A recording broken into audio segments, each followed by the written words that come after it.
Le conseil de classe est un moment clé dans la scolarité de votre enfant, pour passer en revue ses efforts, ses réussites, mais aussi ses difficultés. Mais alors, comment l'aborder de façon constructive pour en faire un outil de progression pour lui? Voyons ensemble tout ce que vous devez savoir pour en tirer le meilleur parti et aider votre ado à réussir toute l'année.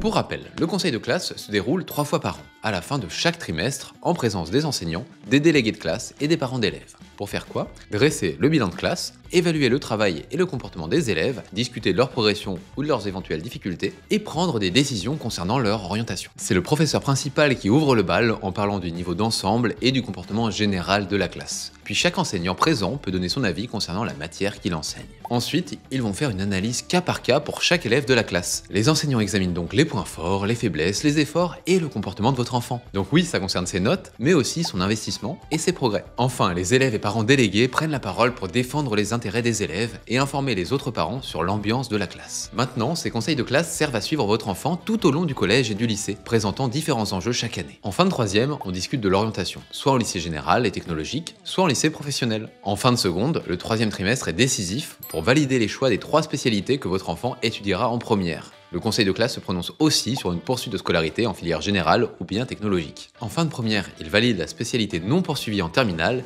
et ce choix a évidemment une forte incidence sur l'orientation post-bac de l'élève et notamment sur ses futurs vœux Parcoursup. Enfin, en terminale, c'est ici qu'il est important d'avoir des retours positifs pour multiplier ses chances de voir ses vœux post-bac acceptés. Pour les élèves en difficulté, c'est notamment lors du conseil de classe que les professeurs et le chef d'établissement vont se mettre d'accord sur les dispositifs d'aide et d'accompagnement, aussi bien en termes d'orientation que de soutien scolaire. Au collège et au lycée, c'est aussi le moment pour le chef d'établissement de déterminer si un redoublement est nécessaire. Si les mesures d'accompagnement pédagogique mises en place sont jugées insuffisantes pour surmonter les difficultés de l'élève, cette décision est alors communiquée aux représentants légaux, qui ont la possibilité de faire appel selon le protocole. Mais alors, comment réagir en tant que parent? Bon déjà, il est important de relativiser et de comprendre que tout ne se joue pas au conseil de classe. Certes, c'est une étape importante dans la vie scolaire de votre enfant, mais il ne définit en rien son parcours. Voyez ça plutôt comme un signal d'alarme qui lui offre des axes d'amélioration, d'encouragement et des opportunités pour remonter la pente. Les résultats d'un conseil de classe sont influencés par plusieurs facteurs, y compris des circonstances temporaires, des situations personnelles et des événements imprévus.